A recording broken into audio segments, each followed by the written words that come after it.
Techniques for computing limits. We're going to learn limit laws and learn to implement them with correct writing. We're going to use a variety of techniques to compute limits.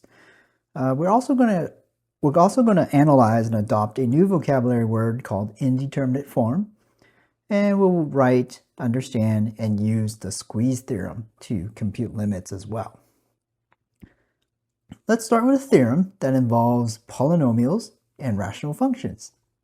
If you're given a polynomial, then the limit as x approaches a from both sides of that polynomial is simply the evaluation. And that evaluation at p of a is very convenient when we compute limits of polynomials. Remember, polynomials are very nice functions. They are often very smooth from left to right. There are no corners. And then their end behavior is either, pointing down or pointing up. But they're some of the more beautiful functions in calculus simply because they are continuous, they are smooth, there's no removable discontinuities, there are no corners, and so the limit of a polynomial is rather simple. Remember that a rational function is a polynomial over another polynomial. As long as the denominator is not 0, then the evaluation of a rational function is simply the evaluation of a polynomial over another evaluation of another polynomial. And those are rather simple. Limit laws, however, are very, very challenging. Limit laws require you to think 2 steps ahead before you know what to write next. So limit law says if you know that the 2 limits exist, then you may write the following patterns. So if you know that the limit of f of x exists and the limit of g of x exists as 2 different finite numbers, then we could take the limit as x approaches a of both sides, from both sides of f of x plus g of x. If you know these limits exist, then we could write the pattern. So limit laws require you to think 2 steps ahead. Same thing here. What's the limit of a constant times a function? It's only a constant times the limit of a function if you know that the limit exists. Once again, you have to be 1 or 2 steps ahead. Same thing here. You must know the limit of each function exists first before you could write the limit of a product function.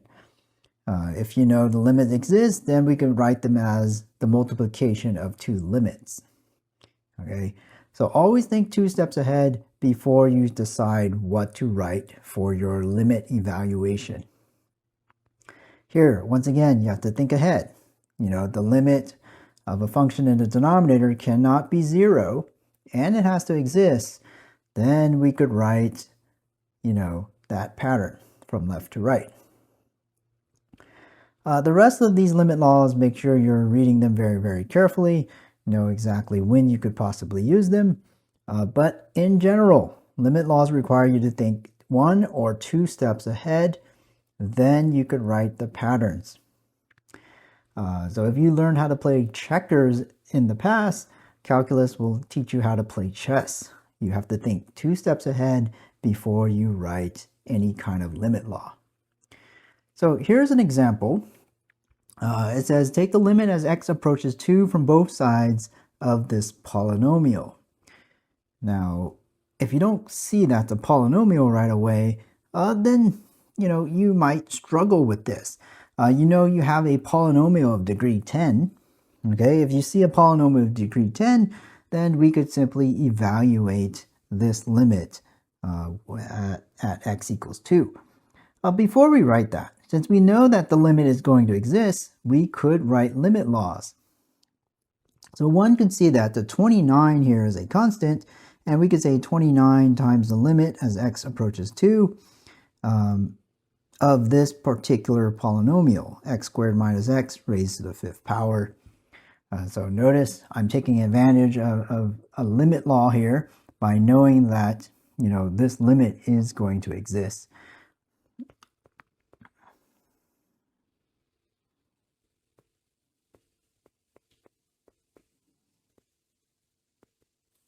So this is really 29 times 32, and you can figure out what that is.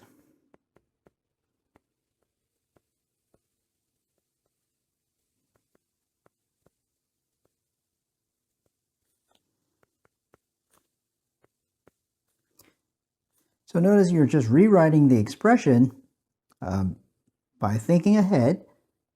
And then if you can think ahead, see what limit law do you write, and then keep simplifying that expression. Let's check the form for example 2. And what do we mean by checking the form? Well, I mean, if you have a function that is in form of a fraction, what you want to do is try to evaluate the numerator and denominator by thinking 2 steps ahead. So one step is the numerator. The numerator here will always be 3 because that is a constant function. And the denominator, if you plug in h to be 0, you get 4 plus 4, which is about 8. Okay, so the numerator is approaching 3, the denominator is approaching 8. This is a determinate form. Okay, if this is a determinate form, that means you could actually apply your limit laws here. We could actually write the limit as h approaches 0 of the constant function 3, and then write the limit as h approaches 0 of this function.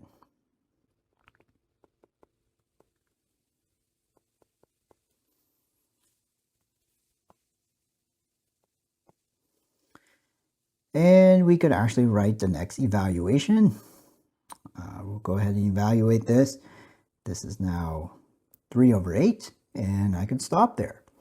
Notice you're just rewriting the expression, and each expression has a different, or I shouldn't say a different, each expression will have the same value as the next expression that you write. A couple more examples. Once again, let's think 2 steps ahead. Let's check the form of these functions that look like fractions. So if we look at the denominator is approaching 5. The numerator here is approaching, looks like -9. That is a determinate form. So if you're thinking 2 steps ahead, you know that the limits of the numerator is going to exist, the limit in the denominator is going to exist. So why don't we use our limit laws?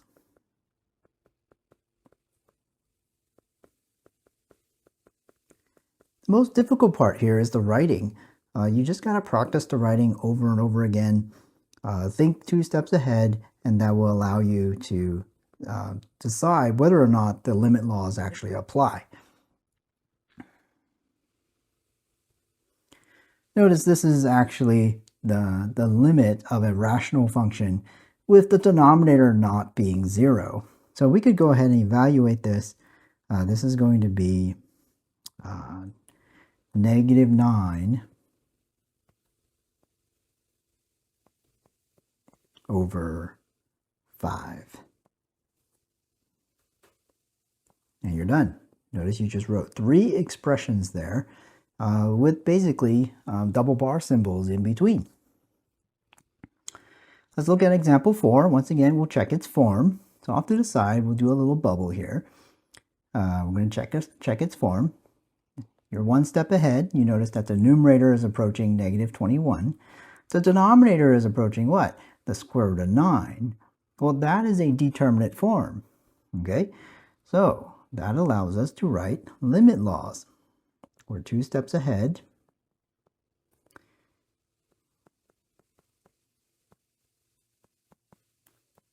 Notice the denominator is not 0, which is crucial.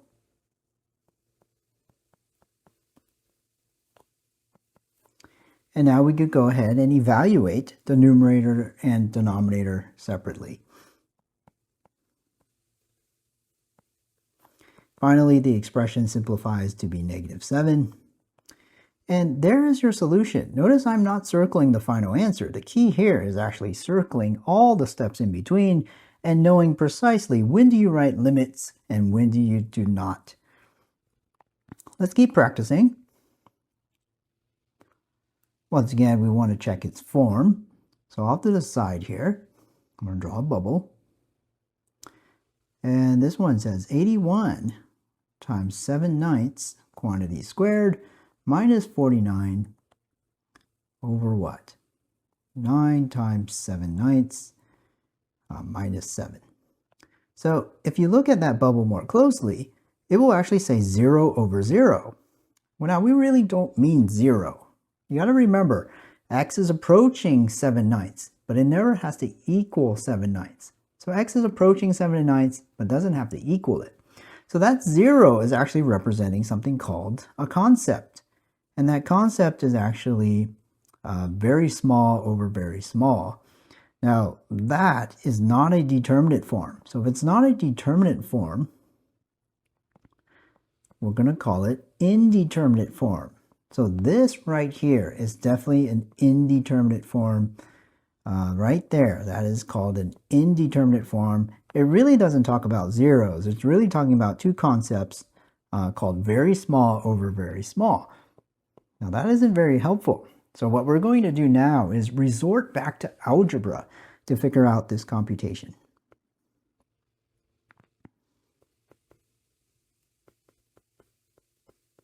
So in algebra, you were taught to react to a difference of two squares.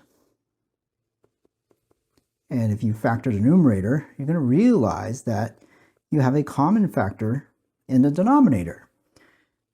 Algebra says you could reduce those common factors. And now you could look at the limit of this polynomial called 9x plus 7. That is a polynomial, so now we could go ahead and evaluate it.